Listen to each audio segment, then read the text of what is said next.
everybody. Thank you so much for joining us. Thank you, Olivia, for that introduction. Absolutely. And that very sensible, moving introduction in terms of the land upon which this town, as Yes. well as this university, sits. We are 100% with you on that. Yeah, and land acknowledgement is really important. Yeah. And so thank you for that. And thanks also to Ilse Marie and Denny for having warmed the room for us. And thank you, MSU. It's really nice to be talking to MSU students, and we have a very deep connection to MSU. I finished my PhD there, and David was the Wallace Stegner Chair in the History Department for one 3-year rotating chair period. And so we love MSU. We do love MSU. Yeah. And we're happy to be here. And tonight we are going to talk a little bit about the research that we're doing, the work that we've been doing over the course of the last few years. David's book on disease came out in 2012, and he's been working with other things, on other things since. But he, in the midst of COVID, has come back and started working on pandemic again. I have been working on, I started working on the settlement of Mormon people in southern Utah and southern Nevada. And I, through that research, began to look at how that culture gave rise in part to some of the militia agitating that we're seeing today. And also there is a history of prophecy, revelation, conspiracy that comes out of the more, I'm trying to think, not the main Mormon church at all, but the LDS, but rather some of the more fringe beliefs in Mormon culture. So why don't you talk a little bit about what you're working on, and then I'll talk about what I'm working on. Okay, I'll do even a little bit more scene setting, because if I were an undergraduate right now, I would be wondering what the heck is going on. This is an extraordinarily dramatic, challenging period, a difficult time to be a college student, a difficult time to be anybody on planet Earth, but in particular in this country where we have extraordinary political polarization, and we have an extraordinary public health crisis challenge. And so the generalized subject that we're both working on and a lot of people are thinking on are how do you reconcile these things, and how do you deal with these cross-cutting but in some ways mutually aggravating crises. And I haven't said it that way before, but I think these are mutually aggravating crises that makes it especially difficult for everybody.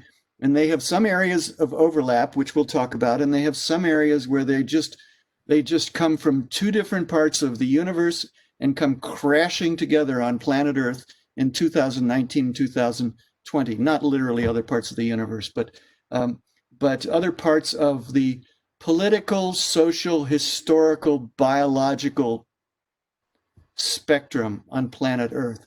A pandemic that is worse than any pandemic that we have had in the last 100 years, with the exception of the AIDS pandemic, which is a slow motion pandemic, and this is a fast motion pandemic.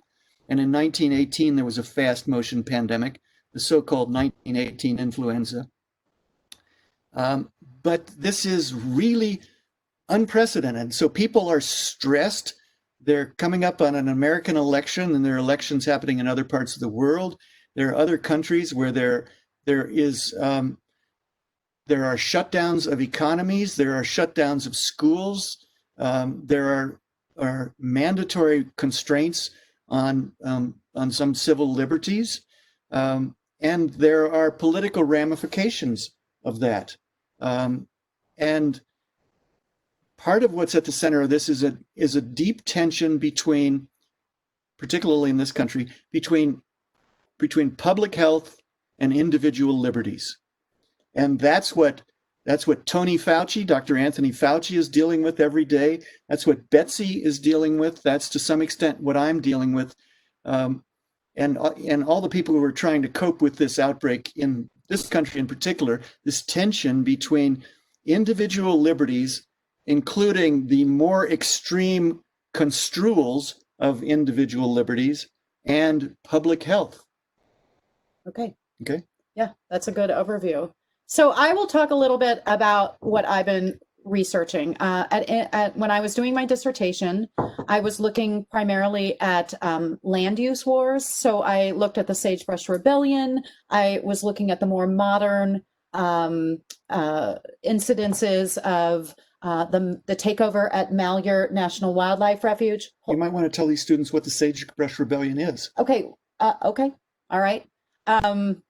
Well, I don't want to get too far afield because we really do need to come back. So I was looking at the Bundy family, and the Bundy family, they're ranchers in Nevada, and they have been very angry about public land regulations. And they, in 1993, stopped paying grazing fees, and they had cattle that was trespassing on public lands. They owed over $1 million in grazing fees. The government went to confiscate their cattle, and they, over social media, called in militia. And at that point, we saw a relationship between the Bundy family and militia from all over the United States. In 2014, they won what they called the Battle of Bunkerville. The federal government backed down. They didn't confiscate the cattle. The Bundys have continued to graze their cattle on this piece of public land, and they became empowered.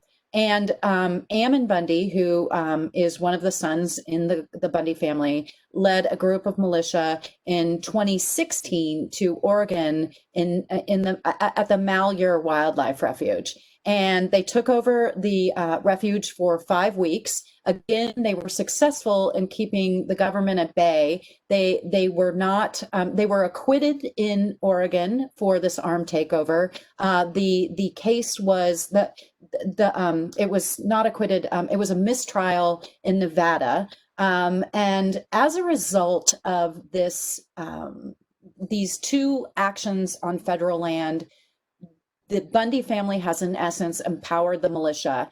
And what we're seeing right now during pandemic, and David brings up this idea of liberty, we see a group of people who have militia affiliation pushing back on the idea of personal liberties, so that when Governor Little in Idaho began to implement health restrictions to businesses, mask wearing mandates, it was seen as a erosion of individual liberties.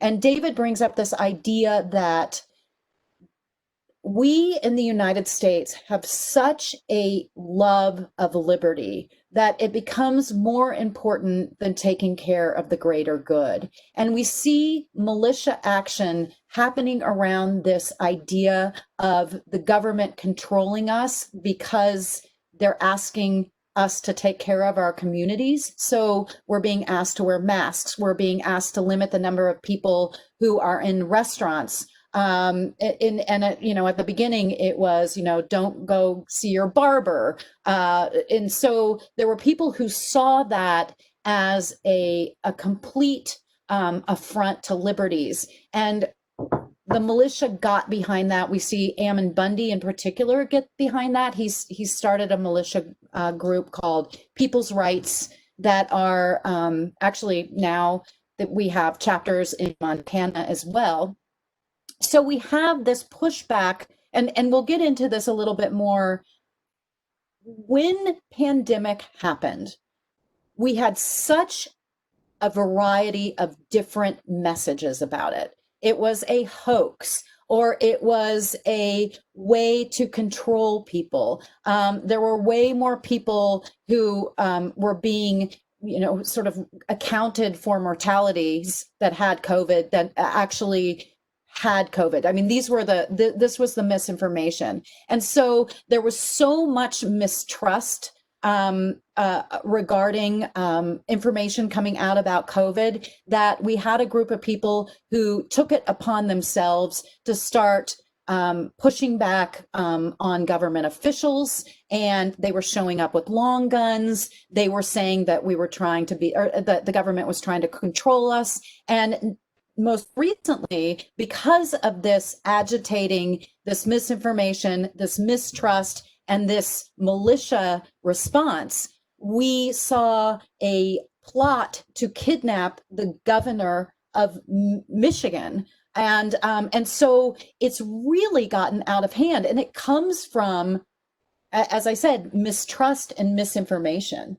And it's not new. It's been building for decades. It's been building for 40 or 50 years. Yeah. An anger among certain elements in the United States, particularly in the West and the South. And this has brought it to a head. This pandemic has brought it to a head. And it's distrust of government, it's distrust of experts, it's distrust of science, rejection of science. It is at least distrust of science, except when science confirms your emotional biases. And in those cases, people tend to accept science, I think. Well, I think we accept science if it reflects back what we already believe. Yeah.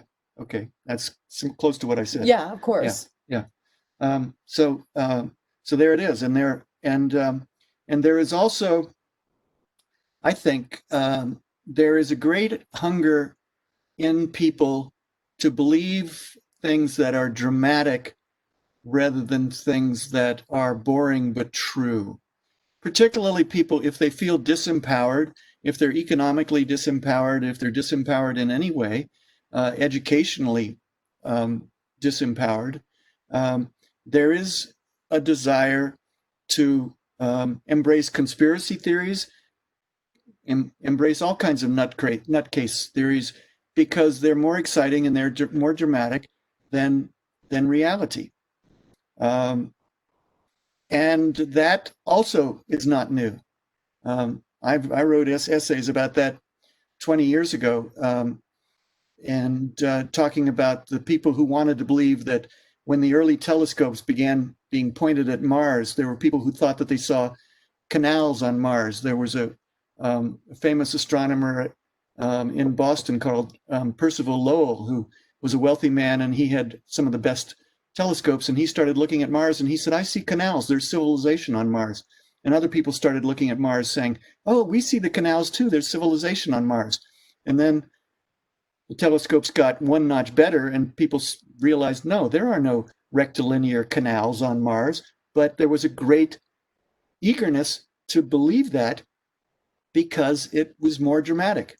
Well, and I also think that pandemic is we've seen over and over again anger that happens during pandemic, as well as disbelief. And so, in 1918, when we had the Spanish flu, there was also an anti-masker pushback. People did not want to wear masks. This was something that, again, as we saw, even in Bozeman, there was a mask burning protest. Now, it wasn't very well attended, but it was one of the events that was organized by People's Rights, this new group that Ammon Bundy has created. But we also see when we had smallpox, and this would have been in 1720, we had smallpox. Smallpox was an incredibly scary disease.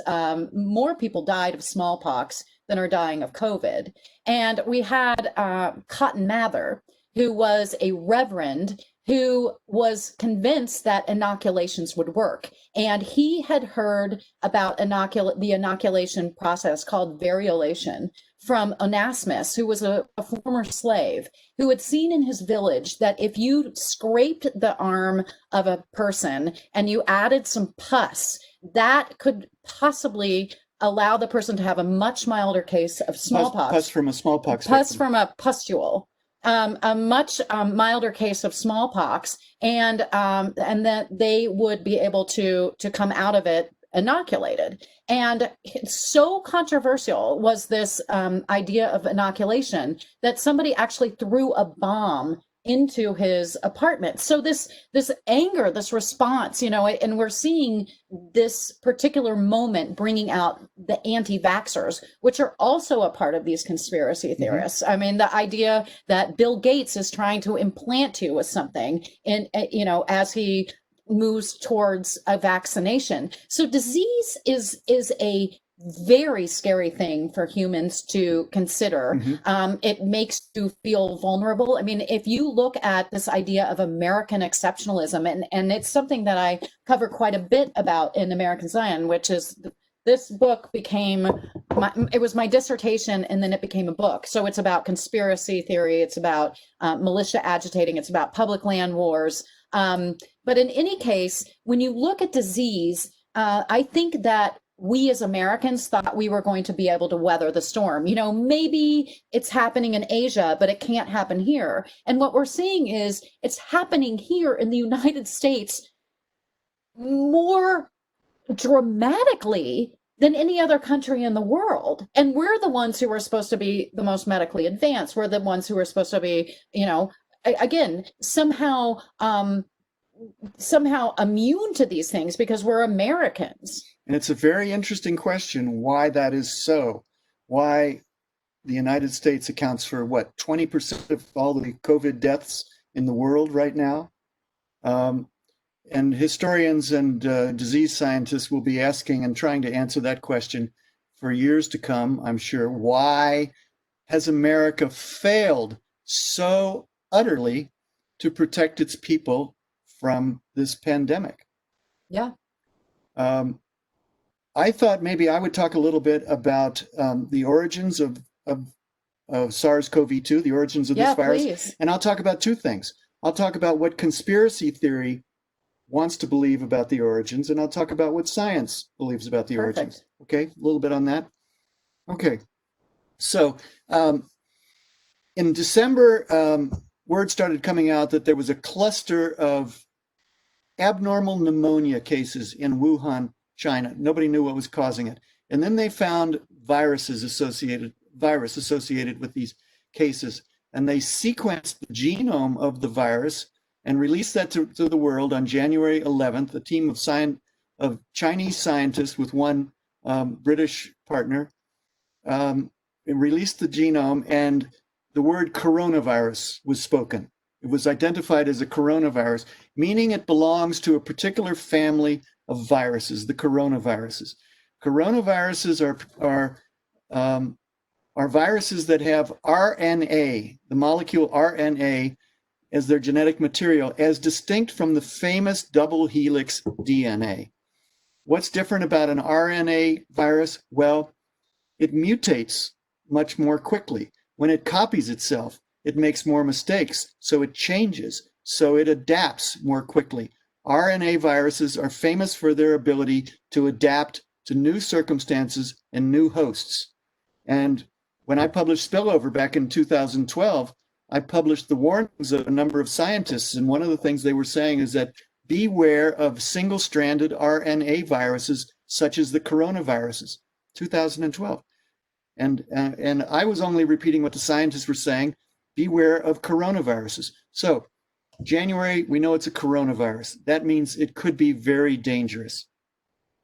And indeed, it spreads through the city of Wuhan and does terrible damage there, and it gets spread around the world and starts doing terrible damage everywhere. Meanwhile, some scientists are saying we need to understand where exactly this virus came from, because until we understand where it came from and how it got into humans, we cannot protect ourselves against this virus or the next one that's going to come along. So that is an important question for the kind of scientists that I spend my time following, disease scientists who work in the field, who work on the ecology and evolutionary biology of scary viruses, such as the coronaviruses.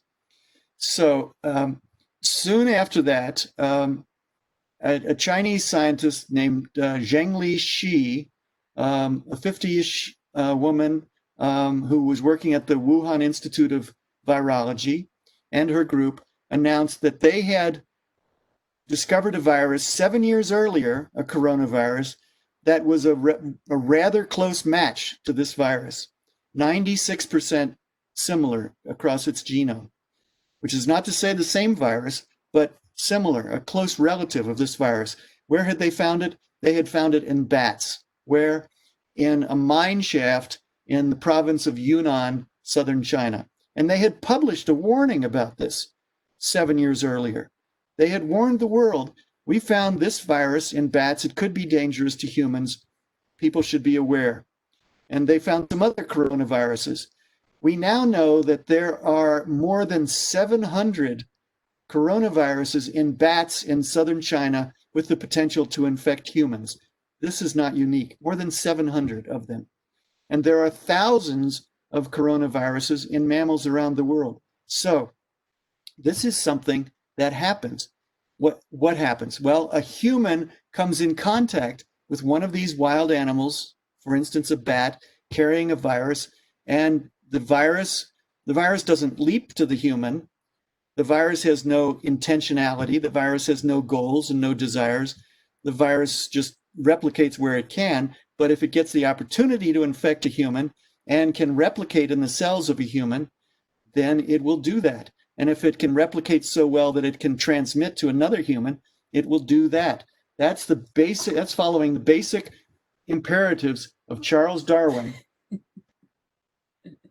He's got COVID hair. I think he needs a little bit of a haircut. Who explained that who gave us his theory of evolution. And the way his theory of evolution applies to modern genetics is that any organism that's driven by a genome, which includes viruses, will do its best to replicate in abundance, spread itself in geographical space, and extend itself in geographical time. Those are the Darwinian imperatives. And so that's what this virus has done with great success. This virus now, having come from a bat or an intermediary animal in southern China, gotten into humans, it won the lottery. It made a great career move.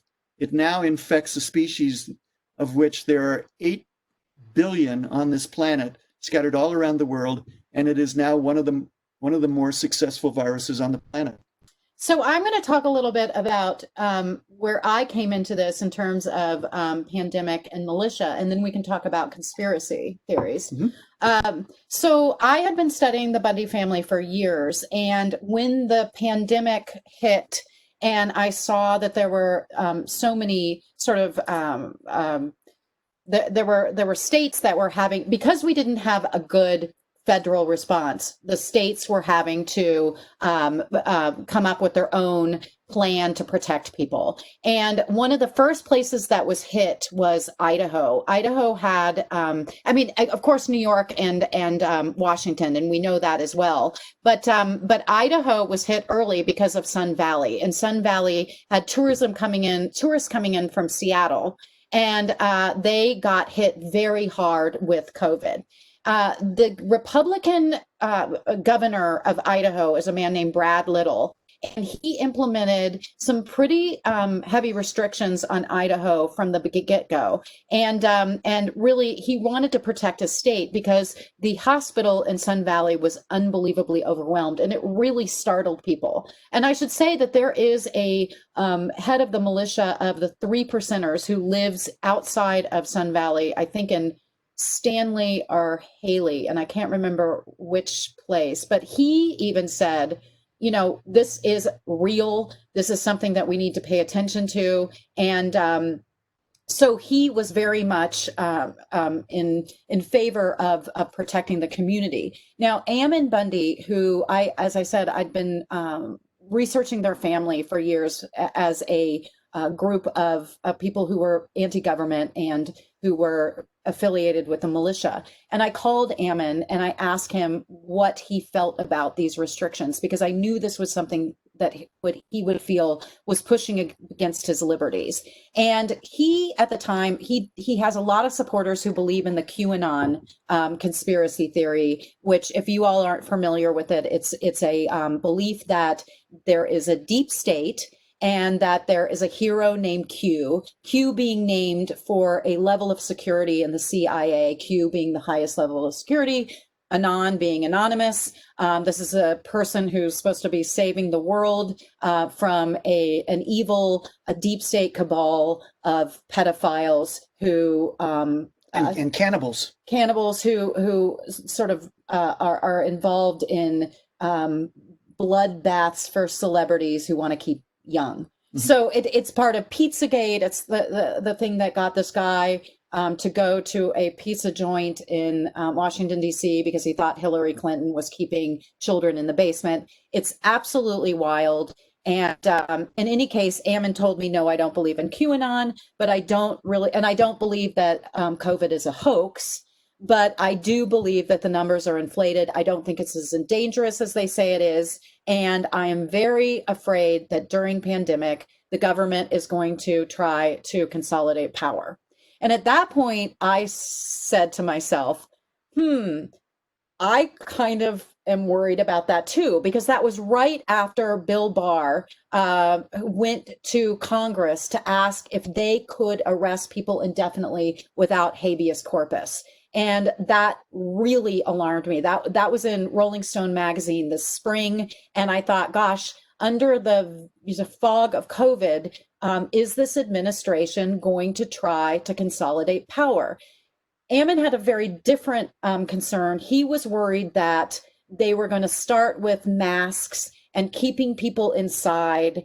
That was going to limit our ability as Americans to interact with neighbors and to protect ourselves. And he felt that masks were the first liberty, having to wear masks, getting muzzled, this kind of thing was the first liberty that was going to be not being able to be public without a mask on. That was a taking away his liberty. And he started getting involved in this particular campaign at the very beginning of pandemic. And then he started People's Rights in July. That's an organization. That's an People's organization. And they, according to a radio interview that he had last month, it's up to 36,000 people who have joined. And it's what he calls a neighborhood watch. But what it is a group of people who do not believe that the police can take care of us, do not believe that sheriffs, well, that's a completely, that's a longer story, but that they're taking it upon themselves to take the law into their own hands. And this is a militia effort because he sees that pandemic is taking away our liberties as Americans. And he also is gearing up for an election that I'm afraid inevitably, no matter who wins, is going to create chaos. And if you want to talk about how conspiracy theory is maybe isn't it, one of the most divisive. Yeah, isn't it's a sad irony that that the masks that are required and to constrain the amount of aerosolized COVID virus that we expel when we cough, when we sing, when we shout, even when we speak. It's a sad coincidence that to some people that looks like a muzzle on their First Amendment rights. It does, because they don't, because there's been so much misinformation, they don't believe that masks are necessary. And right. I think that we saw that at first. I mean, Dr. Fauci said, don't hoard masks. We need that for the medical workers. Right. And then he came out and said, we need masks. And now people point to that. Just, basically he was trying to protect medical workers. And then he said masks work. They say, oh, we just hear way too many things. But that's the nature of science in general. We don't understand this virus. So we are learning more and more about it. Even Tony Fauci has been learning some things about this and some things about the situation, not just about the virus, but the situation, the supply chains for PPE, personal protective equipment, for masks in particular, the supply chains for diagnostic tests, which has been another of the great failings in the U.S., our utter failing to be able to produce the accurate, effective, fast diagnostic testing in great quantity. It's been an unbelievable failure. Um, and at the same time, there have been, I don't want to get political, but there have been, Tony Fauci his message has changed and evolved a bit because the science and the understanding has evolved a bit. The messages from our fearless president have changed a bit because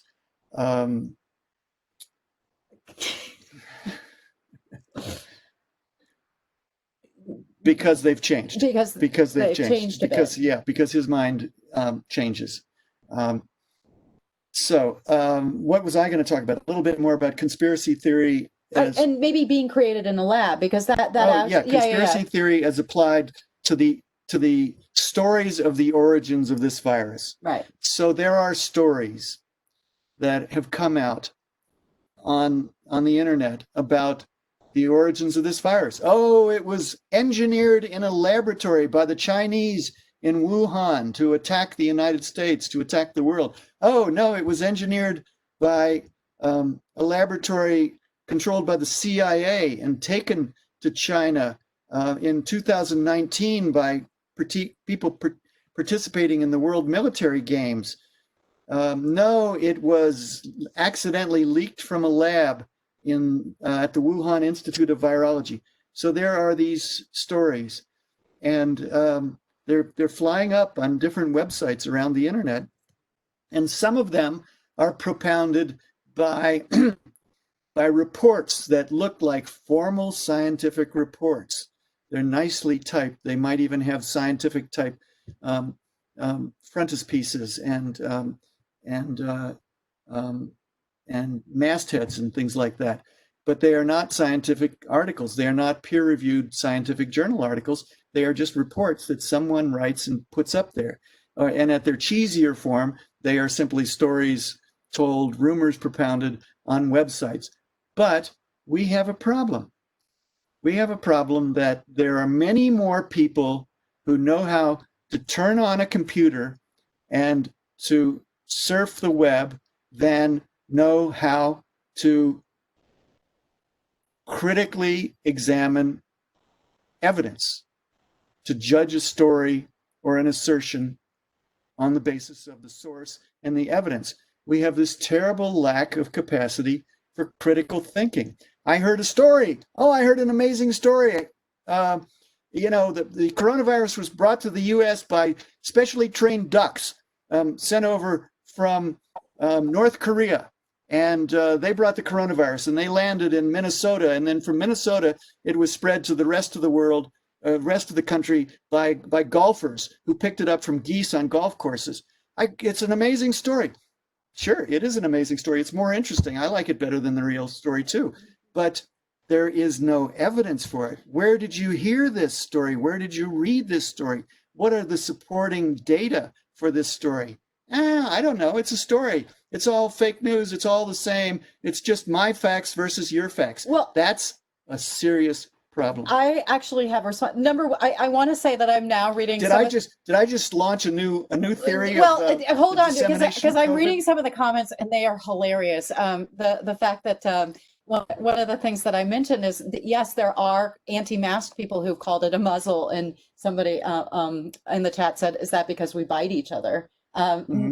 Sometimes we do. But I think that goes to this whole idea that these ideas have been so disparaged. I mean, no, you can't make me wear a mask because I'm going to get carbon dioxide poisoning. That's been a thing. People have said masks are so dangerous. I have pre-existing health conditions. I can't wear a mask. And it's like, we wear masks when we're skiing.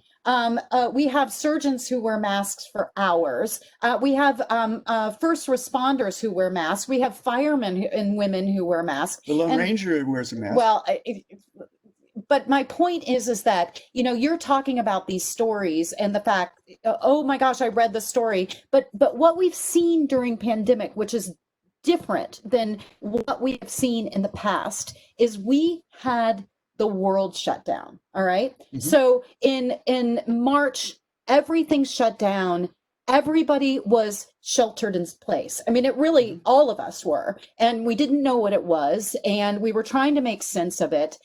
And then people got on the internet, and then they started to do their own research. So, I've read the stuff about all of a sudden everybody thought they were an expert because they could research that masks are causing way more problems than they're preventing in terms of preventing COVID, or the COVID virus was invented in a lab and there's absolute proof. Or you were seeing this movie Plandemic, interviewing Judy Mikovits, who was saying, Fauci's this awful person. And in any case, people really felt that by doing research on the internet, that they were getting to the bottom of things, that they were their own investigators. And I've seen this with QAnon as well, because I've been doing some research with QAnon followers, and they have these, what they call drops, I think. And so the whole idea of investigating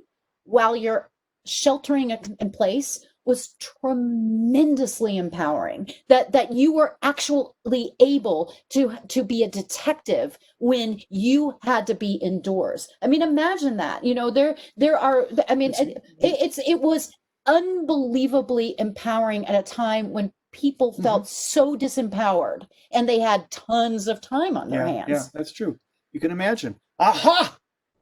Look what I found. Yeah. Aha! Yeah, Satanists bathe in blood. It's right here on the internet. And I'm not making that up. I mean, your goose story is an exaggeration. Satanic ducks. Well, no, but in any case, these were things that people really thought they were discovering. And I think that in a time of feeling so disempowered, that was revelatory to them and therefore extremely dangerous. Yeah. So anyway. Yeah. Oh, phew.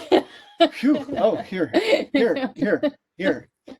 Cool off. But anyway, but I guess what was interesting to me is my book came out in 2020. And it really was about these religious layers in militia, sort of the rise of militia, particularly the Bundy family, and also the sort of conspiracy theories that they ascribed to, and that was primarily prophecy that came out of LDS, and I want to say that the Church of Jesus Christ of Latter-day Saints is. They have condemned the Bundy's actions. This is not part of mainstream religion, but I have seen that the militia have some have embraced different types of theology. And I was just reading about it today. There are Proud Boys who are among the militia. So there are a number of militia that are all very much networked, but there's this idea of Odinism. I don't know if you've heard about that. I mean, it's Norse, but this is where it's a Norse belief. Okay, that's enough. But it's the idea. It ties into ideas of white supremacism or white supremacy, that they're worshiping Norse gods. There's Christian identity, which I write about quite a bit in American Zion, and these are sort of. Some of these have apocalyptic ideas. And so when we see contagion and we see pandemic and we see climate crisis and we see fires and we see floods, it does motivate people who are conspiracy theorists and also motivated religiously, because they can start to see the ideas of revelation, the ideas of apocalypse. Latter days. And so that's another layer to this, that there are religious sort of underpinnings to some of this agitation that's going on. So, which goes back to pandemic, because there are also people who say, I'm not going to worry about catching COVID because God's going to protect me. Yep. I'm just looking at the questions here a little bit. Olivia, should we pause, take a breath? Yeah, we can. See if, there are a lot of questions. There are questions. Yeah, I'm reading the. There's a couple questions. I'm kind of going to the very beginning to see. Go ahead and pull out a couple of questions that have caught your attention. Yeah, so I see that Atticus asked a question. at the very beginning, whether or not it becomes a question of like how one defines liberty, personal versus social. And then he followed up with a question asking, is the government for the current national strife as opposed to individual actors like the Bundys? Or how culpable is the government for the current national strife as opposed to individual actors like the Bundys? Why don't you take the second part of that? I actually think that the current administration is quite responsible for what's happening. There has been no message of unification. What we've seen were tweets that were saying, liberate Virginia, liberate Michigan, really calling on militia action. Stand up and stand by. And then the Proud Boys being mentioned at the by Trump. And so we have not been unified. There has not been any.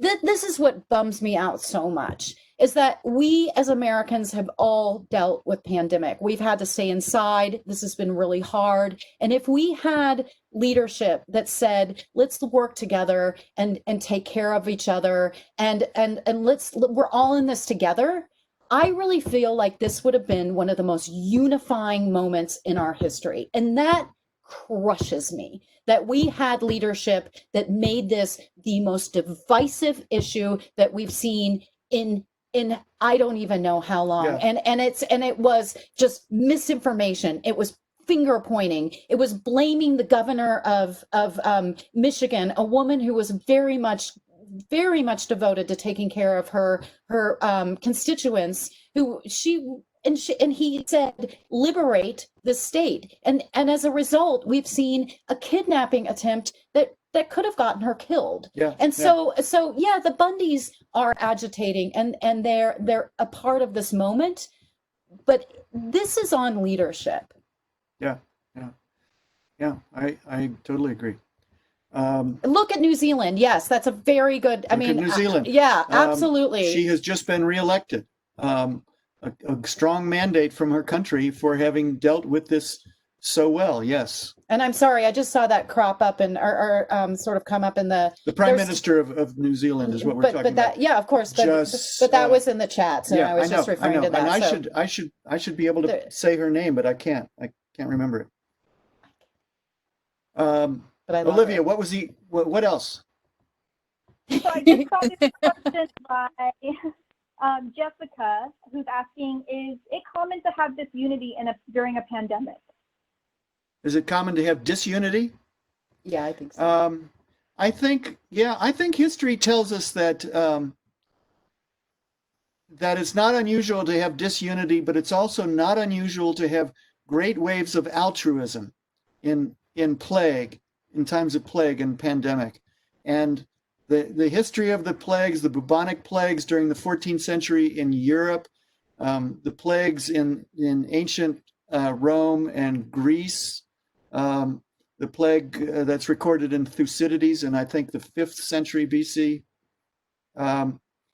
Spanish flu. There was tons of the Spanish flu, so-called Spanish flu of 1918, and in literature, such as The Betrothed, the great Italian novel, and The Plague by Albert Camus, the great French Pulitzer winner. They reveal great waves, both of selfishness, divisiveness, and altruism and community spirit, particularly. And this is something for students. If I were 18, 19, 20 years old, going through this right now, one of the things I might be inclined to do would be read a novel called The Plague by Albert Camus, Nobel Prize winning French philosopher and writer, killed in a car crash tragically at a young age, 46 or something like that. And this is probably his greatest book. And it's about an actual plague in a city in northern Africa, but it's also about political plagues of the mind, plagues of political fervor and it's to some extent it's about Nazism in World War II. So we should get to the questions because we really Yeah. have a lot of it. There's so many. That's my tip hit for anybody who's looking for a book to read. The Plague, Albert Camus. Okay, I have to say I love that Mason asked if you could be their dad.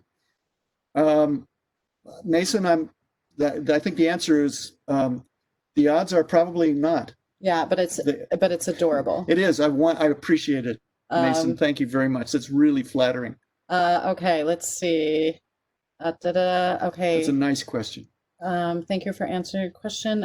Olivia, any others you have there? Science denial. Where does it come from and how can we combat it? Okay, so can I say one or two sentences about this?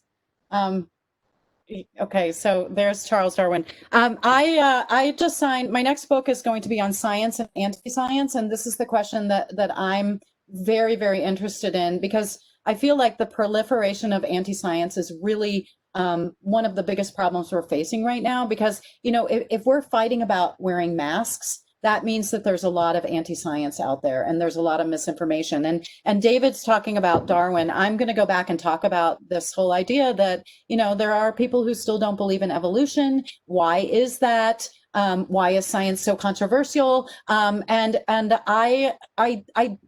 David will say, and I've heard you say this before, we need to have better, education, but I don't think it's that. I think right now we're seeing bubbles of information. So people are getting their facts, and I say that in quotes from places that are not factual. And I also think you brought it up earlier. We're not good at critically thinking. And I also think, and this is controversial, that scientists have not been good at communicating science. I think that people have been condescending. I think people have been obscure in the way that they've talked about it. I think that there are better ways to communicate science so that it doesn't make people feel stupid. It doesn't make people feel defensive, and is palatable enough. People can understand it in a way that makes sense to them. And I would I've wasted my life? No. And I was going to say, I think David is excellent at that. No, David is one of the few science writers that I actually think does an outstanding job of making that happen. So well, there's a whole. You have not wasted your life. Oh, thank goodness. There's always still Mason. You can be his dad, her dad. Yes, their dad. And I'm really flattered by that question. That's really a nice question. It is a very sweet question. But there are lots. I'm not the only decent science writer around. There are a ton of them. I have a ton of wonderful colleagues, male and female, explaining science to the general public. But not very many people. I mean, you have a very great group of followers, but there are a lot of people who would never pick up a science book. There are. And that's not the fault of science writers. That's not the fault of science writers. I'm not saying that. That's the fault of education. Are we going to get into a really big fight? A really big fight. I think that in the 6th grade, people should start to be taught not only science, but critical thinking. Teach critical thinking to 6th graders. Okay, here's an assertion, here's a story, and here are the pieces of data to support it. Here's another story, a different story. Here are these pieces of data to support it. Which story do you think is better supported? Yeah, or fake news. I mean, why is this real? Why is this fake? But my point is that you don't start with somebody who's 49 years old and collapses in a reclining chair and turns on CNN or Fox. You start with 6th graders, teaching them not just science, the way Denny so brilliantly taught science, but also critical thinking. Here's a claim. What's the support for it? Here's a counterclaim. What's the support? How do you decide between two opposed claims? You look at evidence and you think about it and you say, which of it is more probably related to the real world as I know it? Well, It's making me now want to go back and be a 6th grade teacher. I don't think that's a bad idea. But I do think that I agree wholehearted with you. One thing that concerns me is this rise in homeschooling, which people, I mean, that's becoming, in any case, Yeah. we should go to other questions because there's so many more. By the way, somebody The has gospel nominated you for president for 2024. As Mo Udall once said, if nominated, I will not run, and if elected, I will run for the Mexican border. God, there's so many good questions, and I'm afraid that we're gonna miss. Olivia, do you have stuff that you can help us? Yeah, so I've been kind of creating a list of the ones I've been seeing so far. So the first one that I saw was, I hope I'm pronouncing this right, from Strandvold.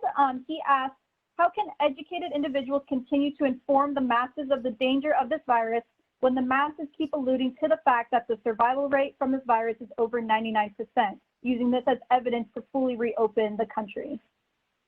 Yeah. Okay, well, so if the survival rate of from this virus is 99%, which that's a ballpark accurate, reasonable estimation at this point, that this virus has a 1% case fatality rate. Okay, that's at least 10 times as severe as seasonal flu. So anybody, including our fearless leader, who says that this is no worse than seasonal flu, is wrong by a factor of 10, right? 200 and what are we at? Almost 220,000 deaths in the U.S. A bad influenza year in the U.S. is 40,000. Lots of people are dying, and lots of people are getting affected. And young people, young people. This is an extremely... You sound like someone's dad. I know. So, this is an extremely subtle, sneaky virus. This virus is much more dangerous than Ebola virus. If you've heard about Ebola virus, this terrible virus in Africa that kills 6 out of the 10 people it infects, you have the impression that this is a terrible virus. Here's my Ebola virus plush toy. And it is a terrible virus, but it doesn't spread from person to person very readily. It only spreads on bodily fluids. This virus spreads not just on a cough, the way SARS-1 did in 2003, but on a spoken word. And on a spoken word from a person who does not feel sick. So this virus has the capacity to infect 60% of the people in the world, 60% of 8 billion people. What's that? 4.8 billion people? Denny, help me out. That's a lot of people. What? Did you say? Yeah, you've got it. Okay, thank you. 4.8 billion people. If it infects 60% of the world, 4.8 billion people. What's 1% of 4.8 billion people? 40 million people? 41 million people? 48 million people? 4.8, yeah, excuse me, 48 million people. So this virus could easily kill 48 million people. Duh. With a 1% case fatality rate, because it is so transmissible. And that's why we're not taking it seriously enough.